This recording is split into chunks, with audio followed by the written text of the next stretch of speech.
然后呢，我们还是来看一下这个车的一个静态的一些就是细部的一些配置的一些表现啊。但是这个地方要说明一点，这台车呢是实际交付的量产车，然后等一下试驾的是另一台试驾车，试驾车是一个工程样车的状态，所以说大家在外观配置方面就参考这台车的情况就行了。但是试驾车的试乘体验的话，就仅供于那台工程样车。然后整体的外形呢，就是跟它过去的那个525啊这些系列都不太一样，它是更偏向于就是传统的一个美式巡航的一个造型，比如说它的整个 V 型双缸的发动机，然后整个这种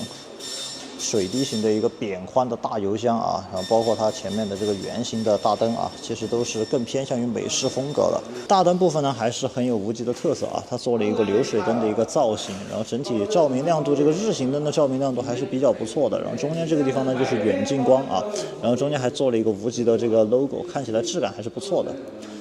转向灯的话呢，也是一个 LED 的转向灯啊，它也是圆形，中间有一个无极的一个 logo 啊，看起来整体质感和亮度都还不错啊，甚至我觉得有一点晃眼。尾灯部分呢，就是也是一样的啊，贯穿全车的无极的 logo， 这个地方也是一个 V 啊，这个好不好看呢？大家自己评判啊。然后中间这个部分呢，就是非常典型的一个水滴型的一个美式巡航的一个大油箱啊，这个油箱大家看一下它的尺寸，真的非常非常的宽啊，又扁又宽。你从侧面站过来，你会看见这个车，感觉这个车非常非常的厚重啊，就是因为这个油箱和发动机的关系。然后呢，侧面它是做了一个凸起的啊，这个一个装饰，然后上面做了一些镀铬啊，这个质感其实看起来很不错啊，有一点点就是过去那种印第安大巡航的那种感觉。它把它的油箱盖做在了侧面啊，是一个比较传统的一个油箱盖啊，有钥匙打开的，然后这个地方呢是一个三角形的一个无极的盾徽的一个标志。这个坐垫的形状啊，大家看一下有没有像那个金鱼的肚皮啊，还是挺漂亮的。它上面这些地方是用的这种压印，但是呢侧面这些地方呢它是用的这种针缝线啊，让质感也会显得更好一些。这个地方有一个小拉带啊，这个是法规强制要求的。然后这边呢还有一个小的一个抠手啊，就是后扶手。这个扶手说实话啊，坐在后面的人要抓这个扶手的话，可能多少有一点点不好抓，最好还是加一个靠背。在细部配置方面呢，这个车是给到的一个黑色的倒置前叉啊，但是它就并不可调啊，但是巡航嘛基本上都是不可调的。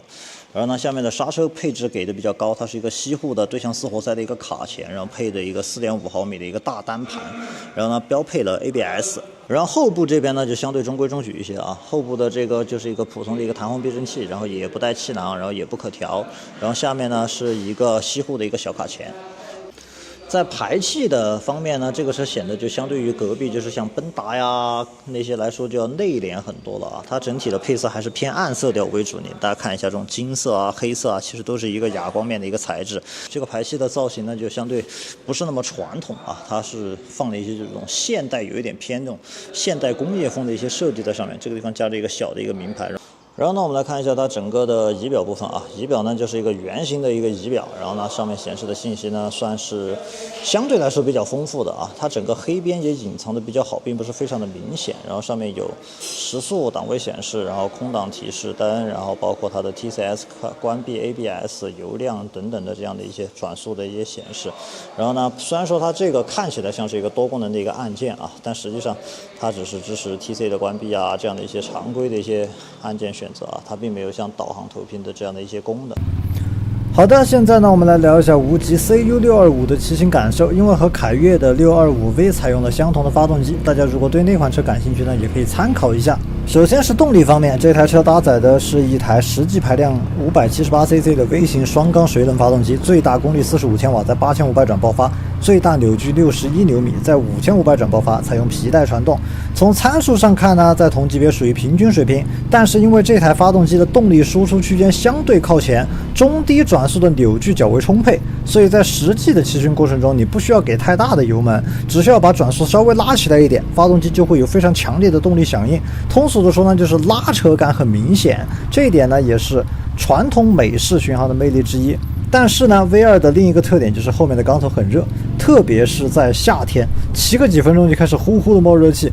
对此呢，无极还专门设计了一个风扇来帮你把热风吹开。但是要我说啊，这个风扇对于散热的可能是有一点用的，但是要靠这个风扇来散热呢，又不太可能。1档在中低转速时候呢，油门会有一点窜，挂到2档以后呢，油门就会顺滑很多。但是过了5000转以后，震动就有一点明显了，而且你再拉高转速之后，震动会越来越大。震动控制的水平呢，还是有一定进步空间的。所以这台车的舒适区间就是在4000转左右，既可以有不错的动力响应，震动呢也是在一个较低可接受的范围内。操控方面，这台车采用的是一个前130后150的轮胎，配合210公斤的整备质量，导致它的操控体验只能说是中规中矩，符合这个级别巡航车的普遍水准。在直线行驶中呢，车辆带给你的是一种扎实稳定的感觉，营造出一种信心非常足的体量感。如果要转向变道，车身也还是能跟上你的想法，虽然说比不上运动车型那么随心所欲，但是也不算是拖泥带水。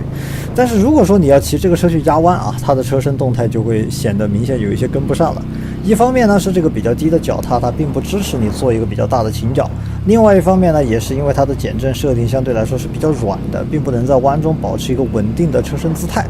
而刹车的规格呢，其实还是挺高的 ，ABS 介入时机相对靠后，但是可能确实是因为这个车有一点重了。这个4活塞卡钳的制动力并没有我想象中的那么直接和干脆，用运动车的标准来说呢，就是有点软，但是与巡航车的要求呢，就完全够用。这个呢，也就延伸出了第3个方面，舒适性。这台车的前避震器我觉得调的还可以，能过滤掉大部分的起伏和颠簸，但是后避震器呢，可能确实也是因为它是巡航车的原因，能感觉到这个避震器在努力的压缩行程，但是呢，遇到大一点的颠簸还是有一些勉强。好在呢，这台车的坐垫特别的软，能够帮你过滤掉一些路面的一些颠簸情况。坐姿呢也是非常舒展的一个姿势，车把和脚踏的位置也比较适中，长时间骑行呢也不容易感觉到疲倦。所以综合来说呢，这台车的舒适性表现还不错。